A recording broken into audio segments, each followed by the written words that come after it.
Oi gente, tudo bem com vocês? Meu nome é Larissa e esse é o podcast Filme da Semana. No episódio de hoje eu tô realmente fazendo jus à minha carteirinha de cinéfila. Tem mais ou menos um mês que eu comecei a assinar o MUBI e hoje vim contar minha experiência na plataforma, além de indicar 3 filmes que estão lá, cada um de um país e todos completamente diferentes entre si. Mas primeiro, o que é o MUBI? Bom, nem todo mundo conhece, eu vou dar um pouquinho de contexto aqui. MUBI é uma plataforma de streaming de filmes focada na curadoria e em filmes mais fora do circuito, por assim dizer. Quando ele começou, ele tinha uma proposta de ter poucos filmes, todo dia um saía e o outro entrava, né? Tinha esse negócio de tempo limitado e de opções um pouco mais limitadas, porém curadas, por assim dizer. Mas eu acho que hoje em dia tem um pouco mais de opção e os filmes ficam um pouco mais tempo, até porque o próprio MUBI se tornou distribuidor de alguns títulos em alguns países. E pra mim, a melhor parte do MUBI é justamente a curadoria. Eles não têm um algoritmo, a página inicial é igual para todo mundo. Sempre tem o filme do dia, que é promovido com maior destaque, mas tem as categorias que você pode navegar por gênero, país, época, diretor, etc. Eu assinei porque tem vários filmes lá que eu quero ver, que passaram em festivais com certo burburinho e meio que essa estética do MUBI. Filmes de baixo orçamento, diretores estreantes, tem muita coisa contemporânea, mas tem alguns clássicos também, como a maioria dos filmes do Charlie Chaplin. Tem também o Encoraçado Potemkin, que se você em algum momento da sua vida começou a estudar a história do cinema, com certeza ouviu falar dele. Tem também bastante coisa francesa, tem Agnès Varda, tem Truffaut, tem uma galera mais contemporânea, tem vários filmes do início do Almodóvar, tem muita coisa do Wong Kar-wai, tem filmes de estreias de muitos diretores que hoje a gente vê fazendo filme de herói, como a Cathy Young, que dirigiu Aves de Rapina, e a Chloe Zhao, que dirigiu Eternos, levou o Oscar desse ano e tal. Além disso, também tem bastante coisa norte-americana, desde filme feito com iPhone, até filme que até chegou ao Oscar e por isso se tornou um pouco mais conhecido. Pra mim, é mainstream demais pra estar no MUBI. Como, por exemplo, Donnie Darko, A Grande Aposta e Los Angeles, Cidade Proibida. Veja bem, eu não tô falando mal de nenhum desses filmes. É que pra mim, eu acho que o MUBI é pra uma galera um pouco mais desconhecida. Mas é bom ter essas opções também, né? Quando eu falo curadoria, isso vai um pouco além das escolhas dos filmes do catálogo. Porque cada filme, quando você abre a página dele, além de trazer a ficha técnica tradicional, com duração, direção, idioma, sinopse, elenco, etc., ele também traz um texto curto do porquê que eles acreditam que esse filme seja relevante para estar lá e porque você deveria assistir. Tem a lista dos festivais que ele participou, dos prêmios que ele ganhou, avaliações e comentários de outros usuários da plataforma, além de links para artigos sobre o filme e alguns com crítica especializada e tal. Então tem muita informação sobre uma única obra reunida ali para você escolher se você quer assistir ele ou não. E tem alguns filmes, inclusive, que tem material extra depois dele, que geralmente é entrevista com o diretor. Quando você dá o play, já aparece um aviso tipo, no final dos créditos vai ter um conteúdo adicional, que é uma entrevista assim assado. Se não aparecer aviso nenhum, é porque não tem nada, né? Os filmes mais antigos não tem, é coisa mais recente, coisa distribuída pelo MUBI, geralmente. Esse tipo de conteúdo, desde o texto introdutório até o material extra, pode parecer simples, meio bobo até, mas é muito legal para te ajudar a localizar melhor como que o filme foi feito, em que contexto que o filme foi feito, qual que é a proposta dele, às vezes até para entender ele melhor, e tudo isso é muito interessante. A gente é tão bombardeado pelo entretenimento norte-americano massificado que nós nem percebemos como estamos ficando cada vez mais viciados a um certo tipo de narrativa, que se torna cada vez mais formulaica e frenética. E fazer um exercício de assistir um filme mais diferente, mais antigo, de um outro país, ajuda a gente a perceber isso. E a perceber como existem maneiras diferentes de fazer cinema. E eu não tô falando aqui que tá proibido ver filme de streaming, filmes mais leves, filmes blockbusters, mas sim que é importante a gente ter repertório para construir um senso crítico que vá além do gostei e não gostei. Mas sim, por que eu gostei? Por que eu desgostei? O que esse filme tem que me atrai ou que me repele? O que ele quer dizer? Ele é só uma história ou ele tem uma crítica, ele tem uma alegoria por trás? Tem filmes que são mais estimulantes e filmes que são menos estimulantes a essas reflexões, além de alguns que só existem para fazer dinheiro, claramente, mas é interessante pensar nessas coisas toda vez que a gente assiste algum filme. Os filmes que eu vou falar aqui hoje eu gostei de todos, de maneiras diferentes, mas nenhum deles eu amei. Todos eles foram experiências marcantes à sua maneira e eu acho que eles agregam alguma coisa no meu repertório. Um é dos Estados Unidos, o outro é da França e o outro da Polônia, e eu vou parar de enrolar e falar deles. O filme americano se chama Shiva Baby, ele é de 2020 e a estreia na direção da Emma Salinger. É um filme curto de 77 minutos que se passa praticamente todo no mesmo lugar, que é uma casa onde está tendo um velório. Shiva, o título é o período de luto do judaísmo, né? A protagonista é a Danielle, uma jovem universitária que tá morando fora, mas ela volta pra ir nesse velório com os pais, mesmo ela não sabendo direito quem morreu. Aí no velório tem todo tipo de situação que parece que observaram os meus pesadelos e fizeram um filme. Porque assim, eu não gosto de socializar. Ver gente, tá num lugar por obrigação. Eu já não gostava de aglomeração antes da pandemia, agora pra mim é impensável botar a quantidade de gente do filme num espaço tão pequeno que nem aquela casa. Os pais dela ficam tentando arranjar emprego pra ela entre os conhecidos, ficam embelezando o currículo dela, que parece que tá bem perdida profissionalmente, pensando em largar a faculdade, mas não a culpa, né? Quem hoje tá certo sobre o futuro, né? Aí também aparece aqueles conhecidos falando, nossa, como você cresceu, e abraçando você à força. Mas o ápice de tudo nem é isso, é que nessa situação toda ela encontra a ex-namorada, que aparentemente guarda mágoas, tem assuntos inacabados ali, e também, no mesmo lugar, o seu atual sugar daddy. Sim, ela tem um relacionamento com um cara mais velho que banca ela, mas ninguém mais sabe disso, claro. Porém, o choque é ela descobrir que ele, além de ser da comunidade, é casado e tem uma filha pequena. Esse filme é um surto, são várias coisinhas pequenas que elas vão se amontoando, ele vai ficando cada vez mais agitado e claustrofóbico, a gente fica tenso só esperando ela estourar ou algo catastrófico acontecer. Muito bom, mas se você é ansioso demais, talvez não seja muito bom pra você. Mas é isso, eu acho que esse filme ele poderia ser muito melhor se algumas relações fossem melhor exploradas, como a dela com a mãe dela. Tem umas cenas bem bonitinhas das duas juntas, mas é só um respiro no meio do caos, praticamente. O filme ele foi bastante eficiente pra eu me sentir tão sufocada quanto a protagonista. Eu não amei a história em si, mas eu acho que no final isso nem importa tanto. Além do fato que eu não amei a protagonista, e eu acho que foi porque eu comecei a sentir o buraco geracional entre nós, e isso fala muito mais sobre mim do que sobre ela. Eu não entendi direito a motivação de algumas das ações dela, mas também a gente não precisa gostar de tudo que todo mundo faz, né? Se eu tivesse me identificado um pouquinho mais com ela como pessoa, talvez eu tivesse gostado muito mais do filme e ele se tornado um favorito meu. Mas mesmo assim, como eu já disse, foi uma experiência interessante e é mais uma mulher diretora pra gente ficar de olho em projetos futuros. Nosso segundo filme de hoje também é de 2020, é uma coprodução Suécia e Polônia, mas que se passa na Polônia, os atores são poloneses, eles falam polonês. Chama-se Sweat, de suor, mas também ele não foi traduzido aqui para português. Aqui a gente vai seguir a Sylvia, que é uma influencer fitness, durante alguns dias. E algumas coisas vão acontecer com ela, mas na verdade é tudo pra gente conseguir entender melhor essa pessoa. O filme ele é um grande estudo de personagem. A Sylvia tem 600 mil seguidores no Instagram e além de expor sua rotina, passar receitinhas com produtos de patrocinadores, ela também promove uns treinos, faz desses aulões em shopping. Ela não é famosa só porque ela é bonita, ela também cria conteúdo em volta desses treinos dela. E pra mim a subversão aqui é que ela realmente acredita em tudo isso. Ela segue as dietas que ela propõe, ela faz os treinos mesmo, ela parece realmente amar essa parte da vida fitness. Eu achava que esse filme ia ser super cínico sobre como todo mundo é falso online, mas não é sobre isso.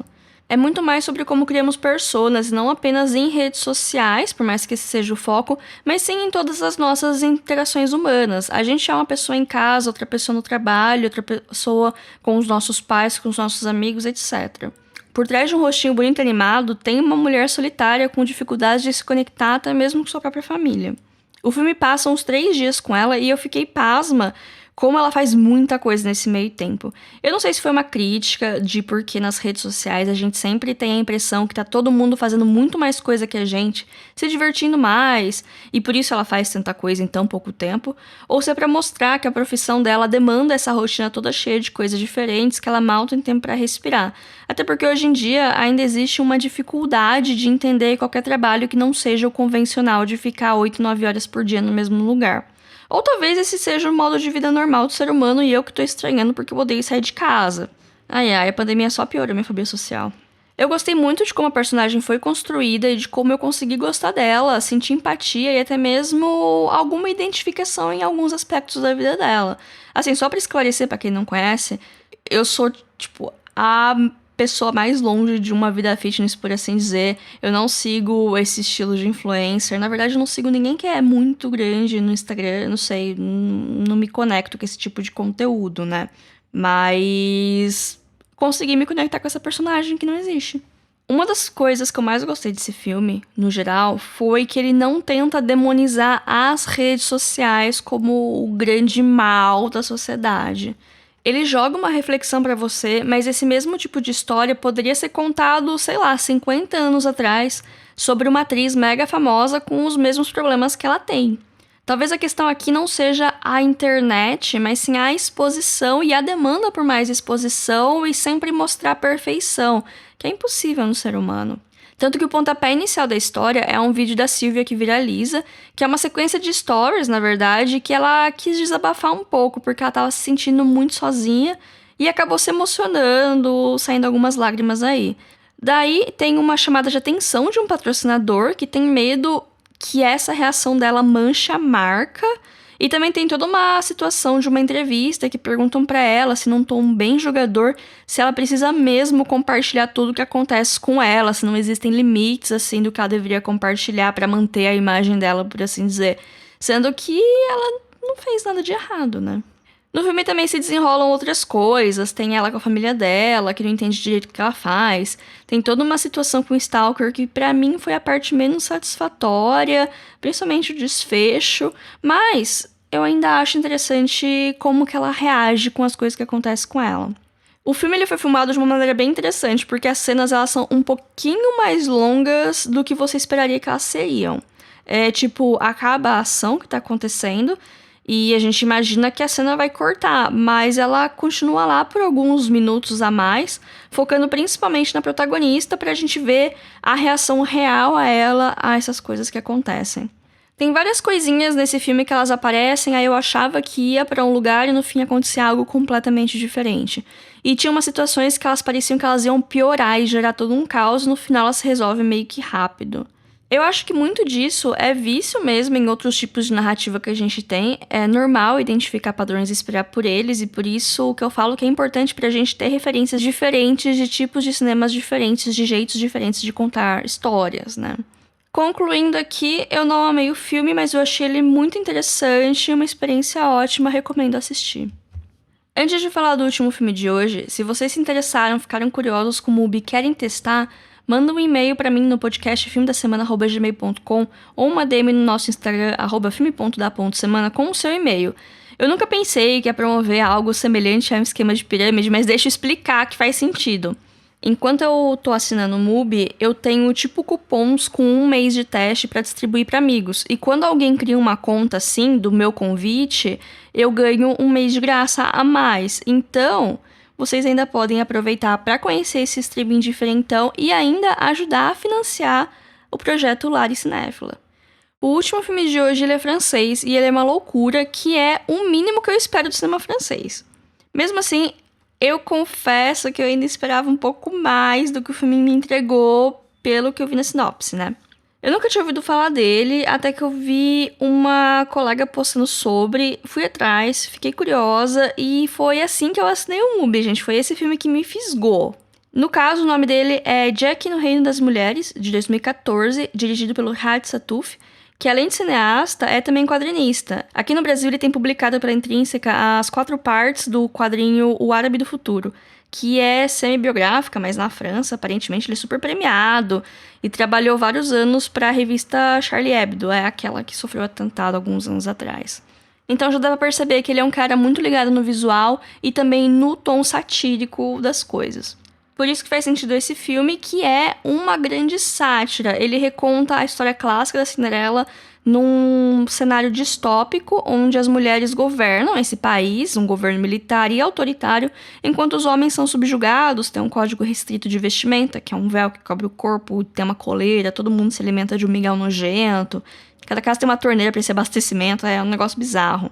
Assim, né, um conhecimento básico do imagético de países muçulmanos mais fundamentalistas e sabendo da origem síria do diretor, dá para pegar as referências visuais, sem precisar conhecer os trabalhos anteriores dele. A história do filme acompanha o Jack, que vive com a mãe, que parece amar ele, mas de um jeito rústico, por assim dizer. Como todas as mulheres desse lugar, elas são muito masculinizadas e tal, que é uma coisa que me incomoda um pouco no filme, mas pro final eu falo disso. O Jack, ele é obcecado com a filha da coronel, que é a autoridade máxima do país, tem todo um negócio de culto à imagem, o que é básico, né, em qualquer regime totalitário. E o rapaz, ele sofre assédio de todas as mulheres da cidade que querem casar com ele e sofre bullying de todos os outros rapazes por motivos de história. Não sei, não entendo porque as pessoas fazem bullying uma com as outras. Coitado dele, né? Mas tudo muda quando a coronel resolve se aposentar. Daí ela vai deixar o comando do país para a filha dela. E por causa disso vai ter um grande baile para ela escolher o seu marido. O Jack fica doido pra ir, mas aí tem que fazer uns negócios pra conseguir o convite. Acontece um monte de coisa, que eu não vou entrar mais em detalhes porque é spoiler. Mas assim, acontece muita coisa. O baile é o terceiro ato desse filme. Eu achava que ia ser mais rápido, mas não é. Tem grupos rebeldes planejando uma revolução. Tem a parte religiosa deles, que eles rezam pra cavalos e adoram cavalos, é o animal sagrado deles. Tem muita coisa que eu acho que se perdeu na tradução também. Porque, assim, tinham muitas palavras que eles repetiam demais. Aí parecia aquele humor que ele só faz sentido pra quem realmente fala a língua, sabe? Não é culpa dos tradutores da legenda nesse caso. Eu vi o filme ser vendido como algo no estilo do Monty Python e eu acho que isso foi um problema de expectativa pra mim. Porque eu amo Monty Python e por isso eu tava esperando algo um pouco mais exagerado do que o filme realmente foi. Assim, eu não vim falar que isso tá errado, ele tem uma vibe de Monty Python sim, mas é bem capaz de muita coisa, como disse, já ter se perdido na tradução ou serem piadas com coisas do cotidiano francês ou de cultura francesa que eu não peguei por desconhecimento meu mesmo. Acontece isso quando a gente assiste um filme de um país que a gente não tem tanto contato, né? Hoje em dia eu acho que a gente consegue pegar muitas referências norte-americanas pelo fato da gente estar sendo bombardeado pela cultura deles, né? Mas quando a gente assiste um filme ou uma série ou qualquer outra coisa de outro país, tem muita coisa que pra gente meio que se perde porque a gente não conhece. Tipo, não é culpa nossa, mas é interessante às vezes pra ir atrás. Às vezes isso pode despertar o interesse nosso pra ir atrás de outras coisas, sei lá. Como eu já falei ali na parte das mulheres masculinizadas, eu não amo todas as sátiras dos filmes. Algumas coisas eu achei estranhas, até porque é um ponto de vista masculino de tudo. Então, é normal acontecer isso e é importante a gente se perguntar por que algumas coisas nos incomodam, né? A cena final ela é completamente inesperada, é o exagero que eu queria, finalmente veio e bem, eu não vou ficar entrando em detalhes que possam ser spoilers, mas é uma cena assim bem impactante. Fica aí a dica de um filme que é bem curioso, ele vai te dar material pra pensar um pouco, que é Jack no Reino das Mulheres. Bom, gente, esse foi o episódio, espero que tenham sido dicas interessantes. Eu acho que esses filmes são uma boa porta de entrada pro MUBI, porque eles não são uma viagem que nem os filmes do Jodorowsky, por exemplo, sabe? São filmes um pouco com uma narrativa um pouco mais tradicional, por mais diferente que eles sejam. Porque eu também acho isso interessante, não é porque você acabou de descobrir o cinema que você vai assinar o MUBI, você meio que precisa construir um repertório até chegar a uns filmes mais diferentes. Você não pode simplesmente fazer 15 anos e falar, vou ver clássicos, vou ver Casablanca e vai amar, sabe? Não vai acontecer assim. Não é uma coisa que acontece do dia para a noite e você vira a chavinha e fala, vou ver. Você meio que tem que... Tem coisa que você precisa procurar contexto. Eu sei que às vezes você só quer se divertir, mas tem algumas coisas que realmente a gente precisa entender contexto pra entender a proposta e tal. E assim, você não é menos cinéfilo se você não assina o MUBI, se você não se interessa por esse tipo de filme, sabe? É só mais outras coisas que existem no mundo, né? Outras referências que a gente pode ter. E coisa que é de vanguarda agora, daqui 20 anos não vai ser mais, sabe? E coisas que a gente viu anos atrás que eram super pra frentex, hoje, tipo... o mercado já absorveu, sabe? Então, é interessante reparar como essas coisas acontecem também. E o cinema independente é o grande campo de experimentação, porque não tem as amarras de grandes estúdios criando lucro. Então, é aí que o pessoal mete o louco mesmo e faz o que eles querem fazer. E aí vira uma loucura, né? Mas, no final de tudo, é sobre isso, né? Até semana que vem e tchau, tchau.